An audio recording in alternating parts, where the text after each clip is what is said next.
विद्यार्थियों, आज हम हिंदी व्याकरण में सर्वनाम नामक पाठ पढ़ेंगे। इसके अंतर्गत हम सर्वनाम का अर्थ, सर्वनाम की परिभाषा एवं सर्वनाम के प्रकार का अध्ययन करेंगे। तो आइए सबसे पहले हम सर्वनाम के अर्थ को समझते हैं। सर्वनाम दो शब्दों से मिलकर बना है। सर्वधन नाम अर्थात वह नाम जो सबके लिए है। संज्ञा की जगह पर जिन शब्दों का प्रयोग करते हैं उन्हें सर्वनाम कहते हैं। आइए हम चित्र देखते हैं। चित्र में हमें दो बालक एवं माता पिता दिखाई दे रहे हैं। आज राम बहुत खुश है। राम दौड़ प्रतियोगिता में प्रथम आया। प्रथम इनाम मिलने पर राम खुशी से उछल पड़ा। राम के दोस्त ने राम को बधाई दी तथा राम के माता पिता ने राम को शाबाशी दी। उपर्युक्त अनुच्छेद में बार बार राम शब्द का प्रयोग किया गया है, जिसके कारण वाक्य कुछ अटपटा लग रहा है। अतः बार बार एक ही शब्द राम का प्रयोग न करके उसके स्थान पर उचित शब्द का प्रयोग करेंगे तो वह शब्द सर्वनाम कहलाएगा।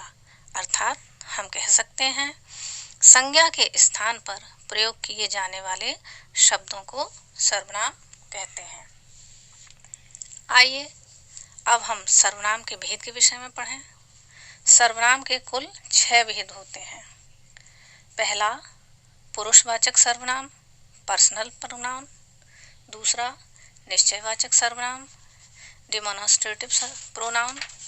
दूसरा अनिश्चयवाचक सर्वनाम अर्थात इंडेफिनिट प्रोनाउन। संबंधवाचक सर्वनाम, रिलेटिव प्रोनाउन। नंबर 5 प्रश्नवाचक सर्वनाम, इंटेरोगेटिव प्रोनाउन।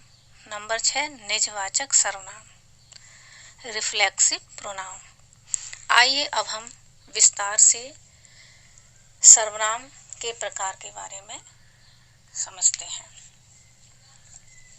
पहला पुरुषवाचक सर्वनाम। जिस सर्वनाम शब्दों से बोलने वाले, सुनने वाले और जिसके विषय में बात की जाए अर्थात किसी अन्य का बोध हो उसे पुरुषवाचक सर्वनाम कहते हैं। पुरुषवाचक सर्वनाम के अंतर्गत स्त्री और पुरुष दोनों ही आएंगे, जैसे मैं, तुम, वह, उसने आदि। पुरुषवाचक सर्वनाम के 3 भेद होते हैं। उत्तम पुरुष, मध्यम पुरुष, अन्य पुरुष। जैसे कि आपने अंग्रेजी में पर्सन का अध्ययन किया होगा। First person, second person, third person. First person में उत्तम पुरुष, मध्यम पुरुष सेकंड पर्सन और अन्य पुरुष थर्ड पर्सन। उत्तम पुरुष जिस सर्वनाम शब्द का प्रयोग वक्ता, बोलने वाला अपने लिए करता है उसे उत्तम पुरुष कहते हैं। जैसे मेरा नाम शिखा है, मैं कक्षा 6 में पढ़ती हूँ, मुझे कहानियाँ पढ़ने का बहुत शौक है। अर्थात दूसरा वाक्य, अरे वाह, फिर तो हमें भी कहानियाँ सुनाओ। इन दोनों वाक्यों को मैं, मेरा, मैं, मुझे, हमें, यह उत्तम पुरुष है अर्थात फर्स्ट पर्सन। जिस प्रकार से अंग्रेजी में फर्स्ट पर्सन में आई और वी का प्रयोग किया जाता है, इसी प्रकार से उत्तम पुरुष मैं, मेरा, मैं, मुझे, हमें आदि शब्दों का प्रयोग किया जाता है। अर्थात अपने लिए प्रयोग किए गए शब्द उत्तम पुरुष कहलाते हैं। अब आइए नंबर 2 मध्यम पुरुष पर आते हैं। सेकंड पर्सन अर्थात जिसका प्रयोग श्रोता, सुनने वाले के लिए होता है उसे मध्यम पुरुष कहते हैं। जैसे तुम कहाँ जा रही हो, हमने कहा तुम कहाँ जा रही हो, तो तुम यहाँ पर मध्यम पुरुष है, सेकंड पर्सन अर्थात यू सेकंड पर्सन है। तुम्हें भी खेलना है, इस वाक्य में तुम्हें सेकंड पर्सन अर्थात मध्यम पुरुष है। अपने से बड़ों के लिए आप और छोटों के लिए तुम का प्रयोग किया जाता है। आप और तुम दोनों का प्रयोग मध्यम पुरुष में किया जाएगा।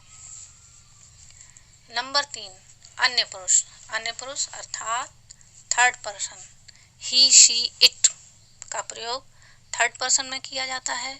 इसी प्रकार से हिंदी में वे सर्वनाम शब्द जो बोलने वाले किसी अन्य के लिए जिसके विषय में बात की जाए प्रयोग में लाते हैं, उन्हें अन्य पुरुष कहते हैं। जैसे उस लड़की को बुलाओ,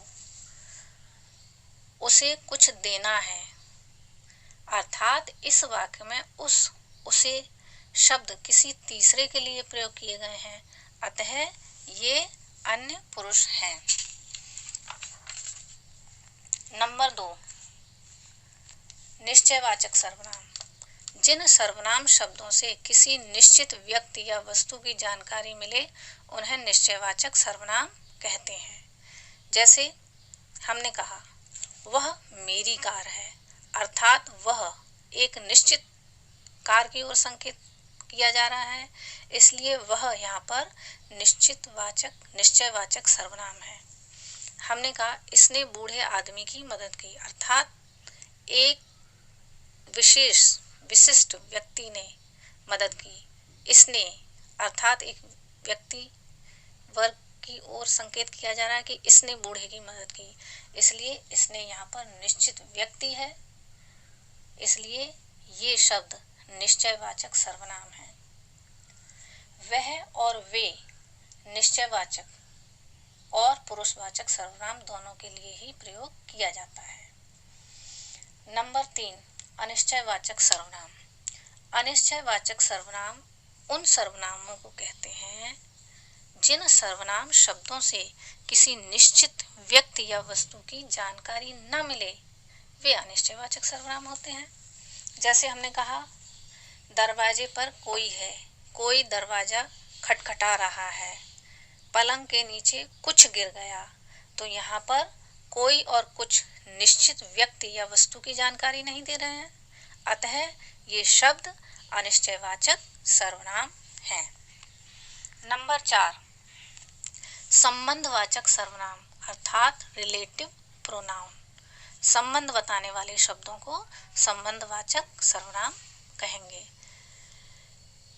जिन सर्वनाम शब्दों का प्रयोग वाक्य के 2 भागों में आए तथा संज्ञा या सर्वनाम शब्दों में संबंध स्थापित करने के लिए प्रयोग किया जाए उन्हें संबंधवाचक सर्वनाम कहते हैं। जैसे उतना ही खाओ जितना पचा सको। उतना और जितना दोनों शब्द आपस में संबंध की ओर संकेत कर रहे हैं, इसलिए उतना और जितना संबंधवाचक सर्वनाम है।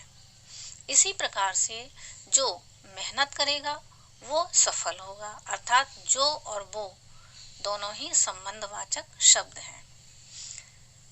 जैसी करनी वैसी भरनी, जैसी वैसी दोनों ही शब्द संबंधवाचक हैं। तो 2 सर्वनामों के बीच संबंध दर्शा रहे हों वे शब्द संबंधवाचक सर्वनाम कहलाते हैं। नंबर 5, प्रश्नवाचक सर्वनाम। ऐसे सर्वनाम शब्द जिनका प्रयोग प्रश्न पूछने के लिए किया जाता है उन्हें प्रश्नवाचक सर्वनाम कहते हैं। जैसे आज आपने क्या किया, आज आपने कौन सा खेल खेला, आपकी मुट्ठी में क्या है, वहां कौन खड़ा है, अर्थात क्या, कौन, किसने, कैसे, कब आदि शब्द प्रश्नवाचक सर्वनाम कहलाते हैं। नंबर 6, निजवाचक सर्वनाम। जो सर्वनाम शब्द कर्ता के साथ अपनापन बताने के लिए प्रयोग में लाए जाते हैं उन्हें निजवाचक सर्वनाम कहते हैं। जैसे मैं अपने आप खा लूंगा, मैं स्वयं पढ़ लूंगा, मैंने अपना काम स्वयं किया। तो इस प्रकार के वाक्यों में अपने आप और स्वयं कर्ता के लिए प्रयोग किए गए हैं, अतः ये निजवाचक सर्वनाम हैं। मैं आशा करती हूँ कि आप सभी को सर्वनाम की परिभाषा और प्रकार समझ में आ गए होंगे। आइए अब हम इन पर एक नज़र फिर से डालते हैं ताकि पूरी तरह से समझ में आ जाए। निजवाचक सर्वनाम और मध्यम पुरुष सर्वनाम दोनों में ही आप का प्रयोग होता है। दोनों के प्रयोग में अंतर है। जैसे हमने कहा आप कहाँ जा रहे हैं तो मध्यम पुरुष हो जाएगा, और जब हम कहेंगे वह अपने आप काम करेगा तो यहाँ पर निजवाचक सर्वनाम हो जाएगा। फिर से एक बार वाक्य पर ध्यान दीजिए। आप कहाँ जा रहे हैं, यह हमारा प्रश्नवाचक सर्वनाम है, और जब हम कहेंगे वह अपने आप काम करेगा तो निजवाचक सर्वनाम होगा।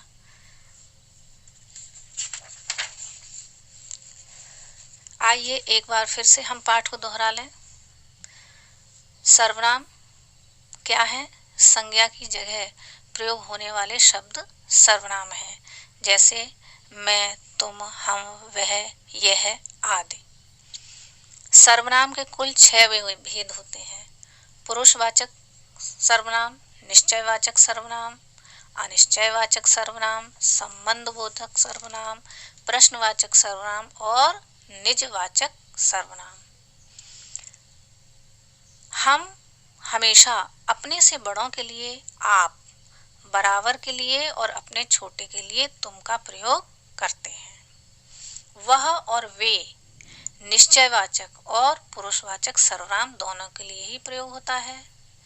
निजवाचक सर्वनाम और मध्यम पुरुष दोनों में आप का प्रयोग होता है। जब हम अपने के साथ आप का प्रयोग करेंगे तो वह निजवाचक सर्वनाम, अन्यथा आप मध्यम पुरुष सर्वनाम है। मैं आशा करती हूँ यह पाठ आप अच्छी प्रकार समझ चुके होंगे। अब हम अगली कक्षा में इस पाठ से संबंधित कुछ असाइनमेंट, गृह कार्य दिया जाएगा जिसे सभी विद्यार्थी पूर्ण रूप से करेंगे। आज के लिए धन्यवाद।